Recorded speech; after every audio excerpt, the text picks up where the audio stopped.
ಭಾರತೀಯ ಜನತಾ ಪಾರ್ಟಿ ಸನ್ಮಾನ್ಯ ವಿಜೇಂದ್ರ ಅವರ ನೇತೃತ್ವದಲ್ಲಿ ನಮ್ಮ ಕೋಗಿಲು ಬಡಾವಣೆಯ ಏನು ಅಕ್ರಮ ವಲಸಿಗರು ಮನೆಗಳನ್ನು ಏನು ಒತ್ತುವರಿ ಮಾಡಿಕೊಂಡಿದ್ರು ಅದನ್ನು ಧ್ವಂಸ ಮಾಡುವಂಥ ಕೆಲಸ ಗೌರ್ಮೆಂಟ್ ಮಾಡಿದೆ.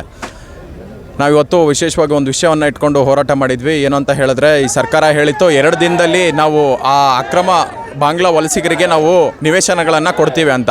ನಾನು ಈ ಸರ್ಕಾರಕ್ಕೆ ಒಂದು ಪ್ರಶ್ನೆಯನ್ನು ಮಾಡ್ತೀನಿ. ಸುಮಾರು ವರ್ಷಗಳಿಂದ ಅಪ್ಲಿಕೇಶನ್ ಹಾಕ್ಕೊಂಡು ಲಕ್ಷಾಂತರ ರೂಪಾಯಿ ದುಡ್ಡನ್ನು ಕಟ್ಟಿ ನಮ್ಮ ಕನ್ನಡಿಗರು ಯಾರು ನಿವೇಶನಗಳಿಗೋಸ್ಕರ ಅರ್ಜಿಯನ್ನು ಹಾಕಿದ್ದಾರೆ ಅವರಿಗೆ ಮನೆಗಳನ್ನು ಕೊಡೋದು ಬಿಟ್ಟು ಇವತ್ತು ಅವರಿಗೆ ವೋಟ್ ಬ್ಯಾಂಕ್ನ ಕಾರಣಕ್ಕಾಗಿ ಈ ಭ್ರಷ್ಟ ಕಾಂಗ್ರೆಸ್ ಸರ್ಕಾರ ಅವರಿಗೆ ಮನೆಗಳನ್ನು 2 ದಿನದಲ್ಲಿ ಕೊಡ್ತೀವಿ ಅಂತ ಒಂದು ಮಾತನ್ನು ಹೇಳಿದೆ. ಅದನ್ನು ನಾವೆಲ್ಲರೂ ಕೂಡ ಧಿಕ್ಕರಿಸ್ತೀವಿ. ಮತ್ತು ಈ ಸರ್ಕಾರಕ್ಕೆ ಎಚ್ಚರಿಕೆ ಕೊಡೋದು ಏನು ಅಂತ ಹೇಳಿದ್ರೆ, ಇಲ್ಲಿ ಯಾರು ತೆರಿಗೆದಾರರಿದ್ದಾರೆ, ಕನ್ನಡಿಗರಿದ್ದಾರೆ, ಅವರು ಕಷ್ಟಪಟ್ಟು ಕೂಲಿ ಮಾಡಿ ತೆರಿಗೆಯನ್ನು ಕಟ್ತಾ ಇದ್ದಾರೆ.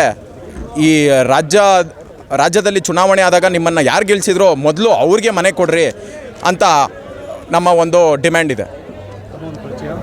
ಲಕ್ಷ್ಮೀನಾರಾಯಣ್, ಯುವ ಮುಖಂಡರು, ಬ್ಯಾಟರನ್ ಪರ ವಿಧಾನಸಭಾ ಕ್ಷೇತ್ರ.